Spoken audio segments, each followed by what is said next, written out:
பெரியாழ்வார் திருமொழியில் முதல் 10 6ஆம் திருமொழி 7ஆம் பாசுரம். பருந்திட்டு நின்ற படுகடல் தன்னை இறந்திட்ட கை மேல் எரி திரைமோத கரந்திட்டு நின்ற கடலை கலங்க சரந்தொட்ட கைகளால் சப்பானி சார்கவிற்கையனே சப்பானி. இப்போ இதுக்குள்ள அர்த்தம் பார்க்கலாம். ஒருத்தர் சரணாகதின்னு சொன்னால் என்ன பண்ணணும்? உடனே அனுகிரகம் பண்ணணும் இல்லையா? அதுக்கு பெரியார் சொல்கிற, இப்போ நான் உன்னை சரணாகதி பண்ணியிருக்கேன் அப்படின்னு பாரு, நீ ஒன்றுமே பேசாமல் இருக்கியே அப்படிங்கிறா. அப்படி சொல்கிறதா இந்த பாசுரம். அதாவது ராமாவதாரத்தில் விரிந்து இருக்கும் சமுத்திரம் இருக்கிற ரொம்ப ஆழமான கடல் வேறு, முத்து ரத்னமெல்லாம் நிறைந்த அந்த கடலில் நீ என்ன பண்ண? யாசகம் கேட்குற மாதிரி சரணாகதி செய்தாய். எப்படி கேட்டாய்? கை கூப்பி அஞ்சலி செய்தாய் அல்லவா?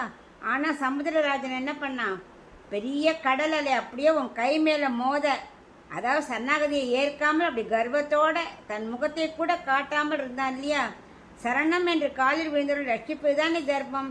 அதை செய்யாத வர்ணனை நீ என்ன பண்ண? கடலை அப்படியே கலக்கி வற்ற வைக்க சார்கம் என்ற வில்லை தொடுத்த கைகளால் சப்பானி கோட்டு. அப்படிப்பட்ட சார்ந்த வில்லை எடுத்தியே, அந்த கைகளால் சப்பானி கோட்டு. நாங்கள் இப்போ சரணாகதி செஞ்சு தானே உன்னை கை கொட்ட சொல்கிறோம், எங்களுக்காக சப்பானி கோட்டு அப்படின்னு இந்த பாசுரத்தில் பெரியாழ்வார் சொதை கேட்குறா. பெரியாழ்வார் திருமொழியில் 1ஆம் 10 6ஆம் திருமொழி 8ஆம் பாசுரம். குரக்கினத்தாலே குறைகடல் தன்னை நெருக்கி அணை கட்டி நீள் நீர் இலங்கை அரக்கர் அவிய அடுக்கணையாலே நெருக்கிய கைகளால் சப்பானி நேமியங் கையனே சப்பானி.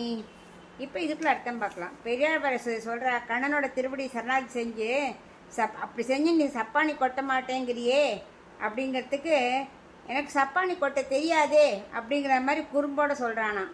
அதுக்கு பதில் சொல்கிற மாதிரி இந்த பாசுரத்தை பெரியாழ்வார் சொல்கிறா. என்ன சொல்கிறான்னா, நீயா சேராத சேர்ப்பவனாச்சே.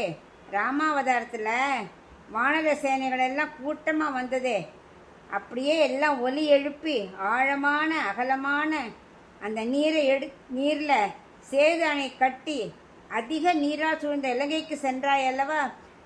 பொதுவாக குரங்குகளுக்கு தண்ணீர் தான் பயம். அப்படிப்பட்ட குரங்குகளை அணை கட்டி நீ ராவணன் இந்த இடத்துக்கு போனியே, அங்கே போய் என்ன பண்ண?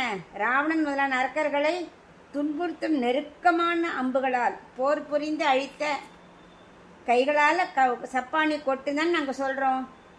அவ்வளவுக்கு வில்லை வச்சு நீ சண்டை போட்ட, அதெல்லாமா நாங்கள் கேட்குறோம்? 2 கையை கொண்டு சப்பானி கொட்டுன்னு தானே சொல்கிறோம். நீ யார்? சக்கரத்தை ஏந்திய கையனே, சக்கர கையனே, அப்படி அழகான கைகளை உடையவனே, கொட்டாய் சப்பானி அப்படின்னு பிரார்த்திக்கிறா.